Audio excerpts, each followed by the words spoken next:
Hello, C&T. This is Pastor Todd. Are you ready for another deeper dive? Let's jump into Acts chapter 1 and look at verses 6 through 11. This early passage sets forth a roadmap for the rest of the book of Acts as well as for the life of the church, so it is a good place to take a closer look. Acts 1:6. So when they had come together, they asked him, Lord, will you at this time restore the kingdom to Israel? And he said to them, It is not for you to know times or seasons that the Father has fixed by his own authority. The book of Acts is a sequel. Luke is completing the story he began in his gospel. The gospel culminates in Jesus' resurrection from the dead. Now at the beginning of the second volume, the disciples asked if the story is over. Who can blame them? The disciples had followed Jesus to Jerusalem in the face of growing opposition. That opposition had erupted into violence, and Jesus had been crucified on a Roman cross. Having watched their hopes destroyed, the disciples spent many painful hours in despair before Sunday morning. Then the resurrected Lord appeared to them and explained that this had been God's plan all along, and despair was conquered with joy. Surely the time had come for rest and celebration, the disciples must have thought. As usual, they did not completely understand. The work was not over. Indeed, it was just beginning. Jesus will reign on earth as he does in heaven, but the date of his investiture is known only to God the Father.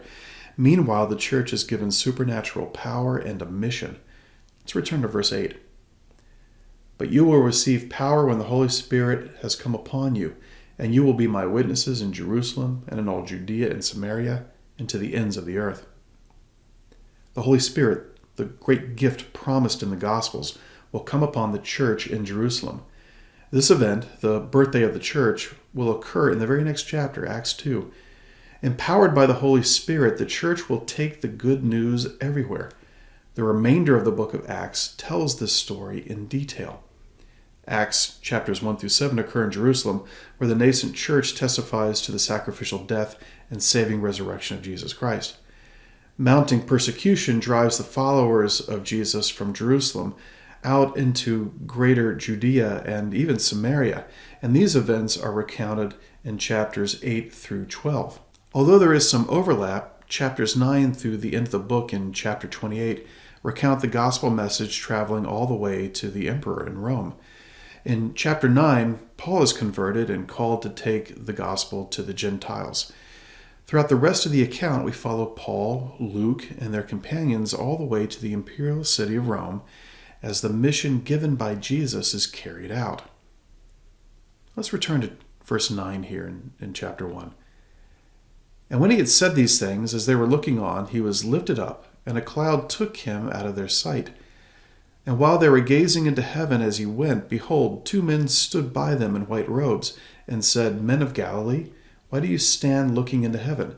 This Jesus, who was taken up from you into heaven, will come in the same way as you saw him go into heaven. Jesus ascends to heaven, and angels inform the disciples that he will return one day in great power and glory. Until that day, and no one knows when that day will occur, the church is to walk in the Spirit and spread the good news. As we see, this passage becomes a map for the rest of the book of Acts, and a map for each and every faithful church down throughout history. While we wait for the Lord's return, we walk together in the Spirit while we share the good news in our community, the surrounding area, and to the ends of the earth. Here at C&T, we look forward to the end of COVID, when we can gather together again in full fellowship. We look forward to resting from the travails of this past year. Celebrating God's mercy is a wonderful idea, and we are starting to plan for that eventuality. However, we cannot rest. Not yet. Our mission continues. This early passage in the book of Acts sets forth a map for the rest of the book, but it also sets forth a map for each and every faithful church, including C&T.